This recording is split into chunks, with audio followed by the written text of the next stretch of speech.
ধরুন doctor, total যদি একটা এলাকার ডাক্তার সংখ্যা গোনেন তার মধ্যে 10% পাবেন না মুসলিম ডাক্তার, পাবেন না আপনি। কিন্তু হসপিটালে যান, যদি রুগীর সংখ্যা দেখেন সেখানে দেখবেন 90% মুসলিম।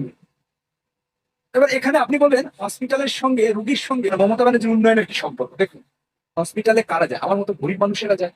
তাহলে মমতা ব্যানার্জি এবং বামপন্থীরা এই 49 বছর ধরে আপনাদের সেই গরিব সীমা থেকে উপরে তুলে নিয়ে আমার জায়গাতেই রেখে দিয়েছে। এবার 2 নম্বর বিষয়টা আসে।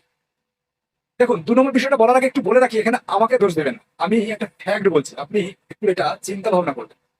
দেখবেন থানাতে যাবেন, সেখানে যদি 10টা ক্রিমিনাল থাকে দেখবেন 8টা থেকে 9টা মাইনরিটি। আপনি কোর্টে যান, সেখানে 10টা কেসের মধ্যে দেখবেন 7 থেকে 8টা মাইনরিটি। আপনি নিউজ পেপারে খবর দেখুন, যে কোনো গন্ডগোলের বা যে কোনো খবর, এই ধরনের খবর দেখুন, সেখানে দেখবেন 10টার মধ্যে 7টা 8টা মাইনরিটি, অথচ আপনারা জনসংখ্যায় 30% মাইনরিটি।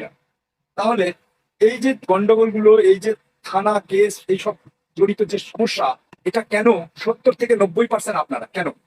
তার মানে মমতা ব্যানার্জি ওই যে কতগুলো জিনিস আপনাদের উস্কানি দিয়ে রেখেছে। এক, ভাত তো খেতেই হবে। দুই, হ্যাঁ জুম্মাবার একটু জমা হয়েছিল, এই করে ফেলেছে, কি আর করা যাবে।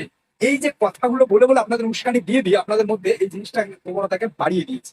তারপরে মাইনরিটি মানুষেরা বেশি এইসব অ্যাক্টিভিটিতে জড়িয়ে পড়ছে, তারা উগ্র হয়ে যাচ্ছে, তারা সমাজে এই ধরনের কাজগুলো বেশি করে করছে। এই বামপন্থী এবং মমতা ব্যানার্জিরা শুধুমাত্র আপনাদের এগুলো ব্যবহার করার জন্য এগুলো করছে, ভালোর জন্য করেনি রে ভাই। আপনারা বুঝতে পারছেন না। ভালো আপনাদের সেই করতে পারবেন যে আপনাদের শিক্ষার জন্য এগিয়ে আসবে। একটা সমাজকে পিছিয়ে রেখে কখনোই পুরো সমাজ এগিয়ে যেতে পারে না। তাই এইসব একটু ভেবে তবেই এই বামপন্থী আর এই মমতা ব্যানার্জিকে আপনারা ভোটটা দেবেন। আপনারা শুধু ওদের এই উস্কানিতে ভাবছেন আমাদের পক্ষে মমতা ব্যানার্জি, আদৌ আপনাদের পক্ষে নয় রে ভাই।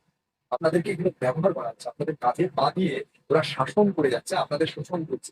এটা পুরো সমগ্র রাজ্যের জন্য মঙ্গলময় নয়। যাই হোক, অনেক কিছু বলে ফেললাম। যদি ভুল বলে থাকি মাফ করবেন। বিষয়গুলো একটু গুরুত্ব সহকারে ভেবে আমার উপর রাগ, আমার কমেন্টে খারাপ কথা যা ভাবা ভাববেন, একটু গুরুত্ব দিয়ে ভেবে বিষয়গুলো বুঝে। ধন্যবাদ, ভালো থাকবেন।